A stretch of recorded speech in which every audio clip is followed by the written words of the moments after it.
মামা, তোমার ব্যবসা বাণিজ্যের কি অবস্থা বলো? এই তো মামা ভালো। আজকে কখন বেরোইছো? এই যে মাত্র বাইরে এলাম, তাও যে গাড়ির অবস্থা। আচ্ছা, তোমার একটা পার্সোনাল যে কথা জিগাই, হ্যাঁ, তোমার ব্যবসা বাণিজ্য থেকে সারা দিনে কেমন আসে? 800-900-1000। মানে এটা কি থাকে নাকি হচ্ছে এটাই বেচা কিনি হয়? না, সময় তো থাকেও 1000 টাকা। মাশাআল্লাহ, যাক, ব্যবসা বাণিজ্য করা ভালো, আল্লাহ বরকত দেয়। তাহলে আরো 10 টাকার বানান, হ্যাঁ, একটা সাইডে রেখে দেন। তাহলে আরেকটা বিষয়, বর্তমান বাংলাদেশের পরিস্থিতিতে তুমি কি বলবা? আগে ভালো ছিল না এখন ভালো আছো? আগেই ভালো আছিল, এখনকার চাইতে।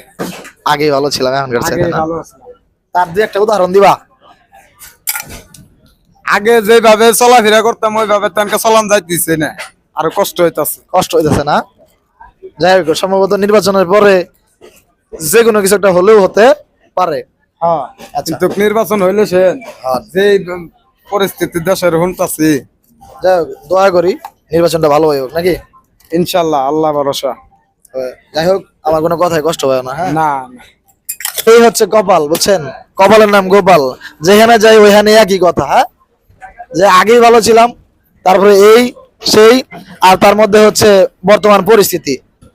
যদি আমাদের এই কুড়া আন্দোলনের পরে 24-এর এই গণঅভ্যুত্থানের পরেও যদি এরকম অবস্থা হয় যে কুশন আউট হচ্ছে, টাকা দিয়ে কুশন কিনে নেওয়া হচ্ছে, সিট দখল করা হচ্ছে, তাহলে এই মানে আমরা আসলে আন্দোলনটা কেন করছি? আন্দোলন করে লাভটা কি হয়েছে? আমার তো ওই যে আজকে পরীক্ষা দিয়ে বের হওয়ার পরে অনেকেই বলতেছে আগেই ভালো ছিলাম। তাহলে কি আমরা ওই একই কথাই বলতে পারি যে আগেই ভালো ছিলাম?